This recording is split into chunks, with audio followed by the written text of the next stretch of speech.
ya inshuti zacu mwese z'akadasohoka mwamaze igihe mureba YouTube channel yacu twayihindura izina Ikiganiro updates ubu yamaze kuba Motivation TV. Impamvu twayihinduye izina ikaba Motivation TV ni ukugira ngo tujye ducishaho ibiganiro abakunzi bacu benshi bakomeje kujya bagenda bareba poste zacu zo ku mbuga nkoranyambaga zitandukanye bakavuga ati ariko nta kuntu YouTube channel yacu twahindura tukayihindura izina tukagira nka channel izajya icaho ibiganiro biri motivation. Natwe tubyicayeho nka team ngari ya channel yacu dusanga kuko ni ibintu tugomba gukora kugira ngo tubihindure. Ni muri ubwo buryo twahise Motivation TV.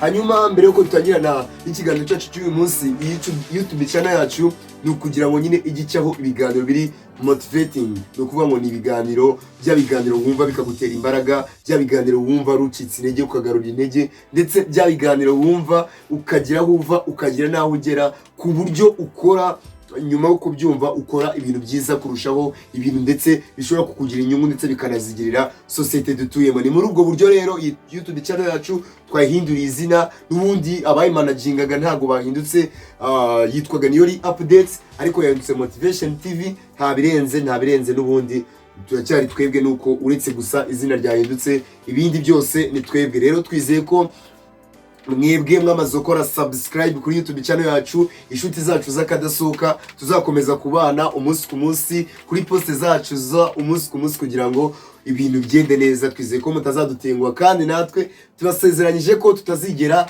tubatenguha habe na gato. Iminsi yose tuzabana mu rugendo rurerure dutangiye kuri no Motivation TV. Twizeye ko tuzabana namwe kandi twizeye ko ibintu bizagenda neza. Iyi ni YouTube channel izagufasha ndetse na nyuma yo kumva ibiganiro byacu ukararikira inshuti zawe nazo zikaza zikabyumva, tugakora subscribe ikaba ku rwego rumwe rutoya ikajya ku rwego runini rwo hejuru. Rero ni mpamvu twayise Motivation TV. Nta kindi kibazo cyabayemo, urabona ko turacyari twebwe, turacyari managinga mugire ngo baduhakinze ni twebwe. Twizeye ko rero tuzabana neza, twizeye ko ibiganiro byacu tuzaducisha buri munsi ku munsi tuzatugenda bitugirira inyungu, bitwigisha. YouTube channel turashaka ko izadukosora ikatuvana ahantu hamwe, izatwigisha ikatuvana kuri level imwe, ku kigero kimwe ikatugeza ku kindi kigero. Rero twizeye ko mwese tuzagendana neza kandi twizeye ko muri inshuti nziza z'akadasohoka mutazawima kudushyigikira umunsi ku munsi, kandi twizeye ko ni ukuri inkunga zanyu subscribe,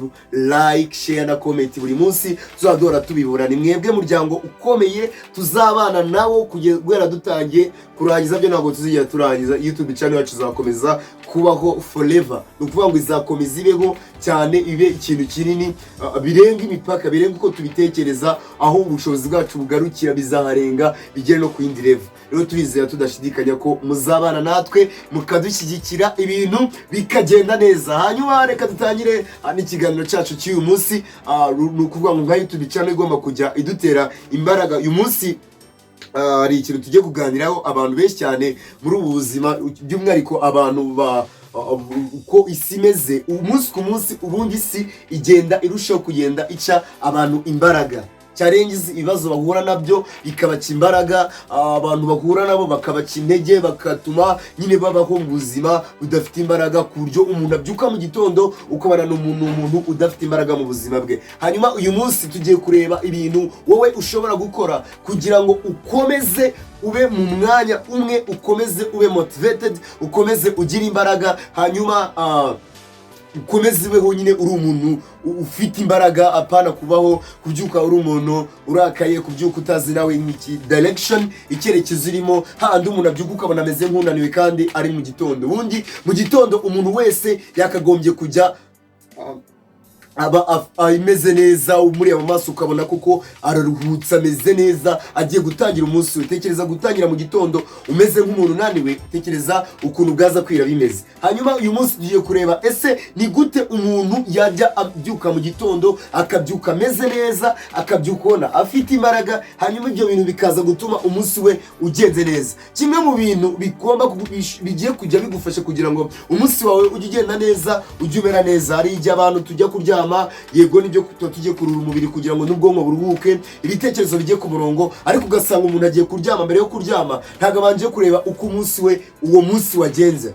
umunsi wabayeho uyu munsi, niba ugiye kuryama uyu munsi ugasanga ntabwo wigeze gukora igenzura ryo ku munsi wawe wagenze. Niyo mpamvu iyo ugiye kuryama utabanje kugenzura uko umunsi wawe wagenze, n'ejo mu gitondo ku munsi ukurikiraho nanone bucya ubuzima bwawe bumeze nk'ubuzima bukirimo akajagari. Mbere y'uko uryama umunsi wawe urangiye, mbere y'uko usinzira uba ugomba kubanza ukagenzura umunsi wawe, ukagenzura ukareba ibintu wakoze, ukagenzura ukareba aho utagenze neza, kugira ngo ku munsi ukurikiraho ibyo bintu wishe, amakosa wakoze uzabashe kuyakosora. Icyo ni kimwe mu bintu bishobora gutuma umunsi wawe utangira umeze neza, kuko uba wakosoye amakosa, wigenzuye, niba n'abantu wabangamiye, niba ari ibintu wakoze utagomba gukora uba wabigenzuye, kugira ngo ku munsi ukurikira uzabashe gukora ibintu bimeze neza. Ikindi kintu cya kabiri buriya, kugira ngo umunsi wawe ujye uba umeze neza, ari umunsi wowe ufite imbaraga, ari umunsi umeze neza rwose, ari umunsi wishimye, ari umunsi abantu bakubona bakavuga ati ariko uriya muntu we biba bimeze gute ko buri munsi tumubona guhera ku wa mbere kugeza ku wa gatanu ameze neza, nta kibazo afite, abacaho yihuta ngo ajye aho yagombye kuba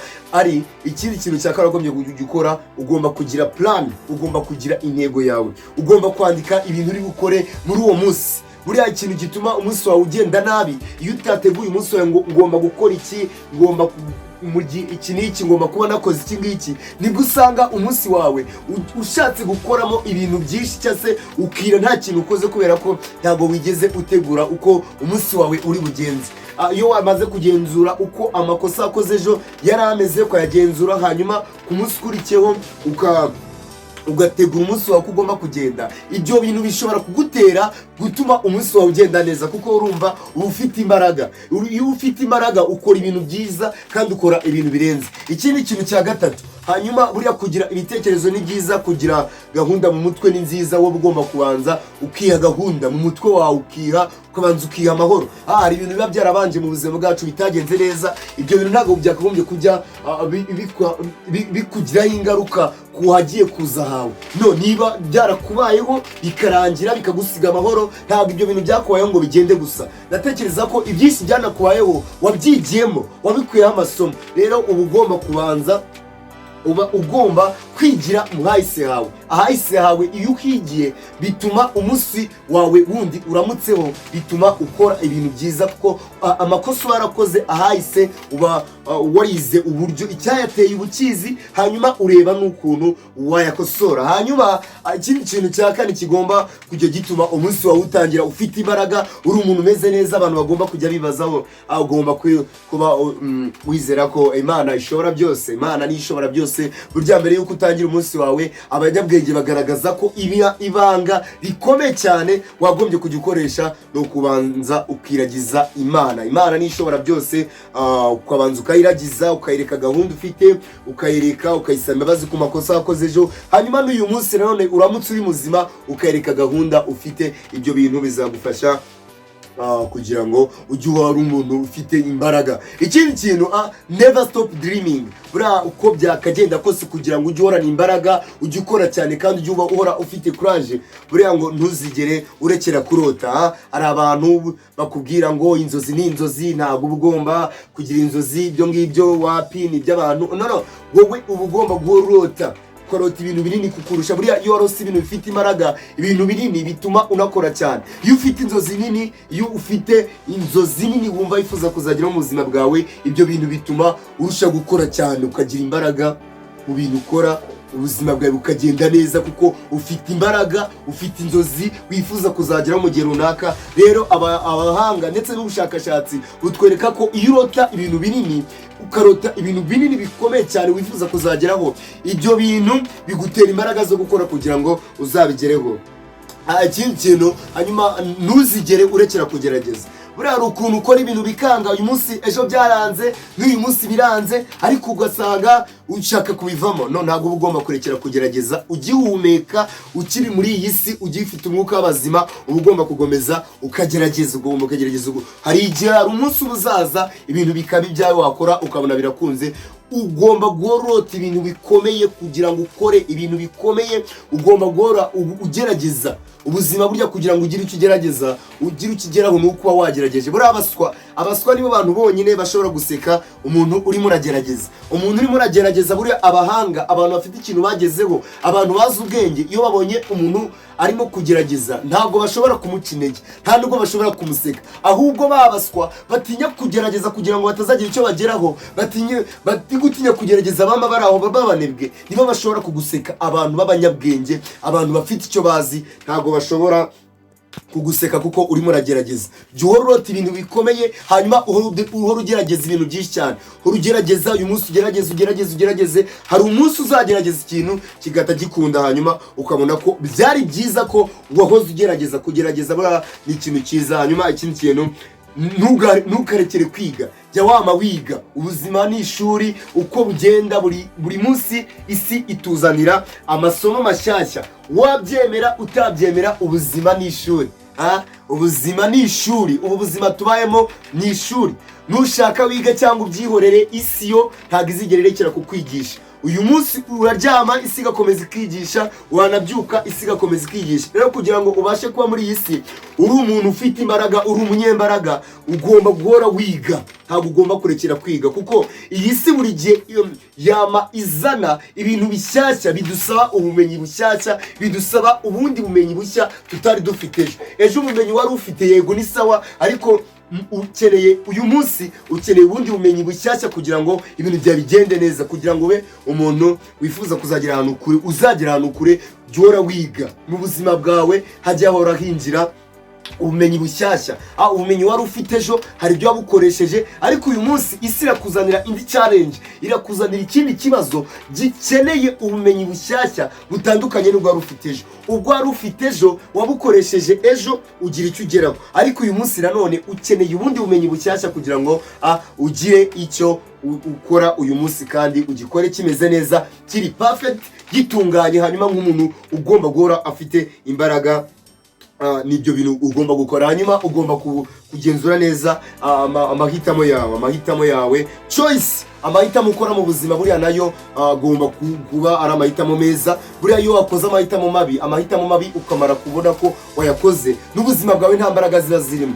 Iyo ukoze amahitamo mabi deja bihita biguca imbaraga. Hanyuma ugomba kujya ukora amahitamo meza cyane, ugomba guhitamo neza witonze, nta kintu kikwirukasa. Ikintu ugiye guhitamo ukarabanza ukareba ko kizakugira inyungu, atari ikintu kizaguca imbaraga. Iyo wamaze kubona ko wakoze amahitamo mabi, bitangira ibyo bintu biguca imbaraga, kuko iyo wakoze amahitamo mabi nta n'ikintu kizima ushobora kugeraho. Biba ari ibintu byama ubona nyine bigustressa, bikubuza amahoro, kuko wakoze amahitamo nabi. Amahitamo meza rero, meza, iyo ukoze amahitamo meza, yo agufasha kugira ngo uhore ugira imbaraga, kuko iyo wahisemo neza wamubona ibintu birenze. Uko tubona ibintu birenze niko twama tugira imbaraga zo gukora nanone ibintu birenze. So iyi YouTube channel yacu rero nicyo kintu yazi kugira ngo abantu bayumva, abantu bakura ubumenyi, bajye baba ari abantu bahora bafite imbaraga, bajye baba ari abantu bumva ibiganiro byacu, bajye bahora ari abantu bafite imbaraga, ari abantu ndetse ubona mu buzima ukibaza ahantu bakura ubumenyi n'ahandi. Ni kuri YouTube channel yacu Motivation TV. Twizeye neza tudashidikanya ko tuzakomeza kubana namwe. The more we learn, the more I know. Ko twiga ibintu byinshi niko turushaho kumenya ibintu byinshi. Siroga yacu kuri YouTube channel yacu iravuga ngo be motivated, be successful, live happy life. Nukuvuga ngo terwa imbaraga, gira ibintu bigutera imbaraga, ubeho mu buzima bwiza, ubuzima butsinda, ugira ubuzima butsinda. Gira ibintu bigutera imbaraga, ube successful, utsinde muri ubu buzima, hanyuma ubeho ubuzima bwiza. Be motivated, be successful, live happy life. Hanyuma niyo slogan yacu, twizeye ko tudashidikanya ko muzakomeza kubana natwe. Ikiganiro cy'uyu munsi tugisoreje. Uwiteka agomeze kubarinda. Hasta la vista.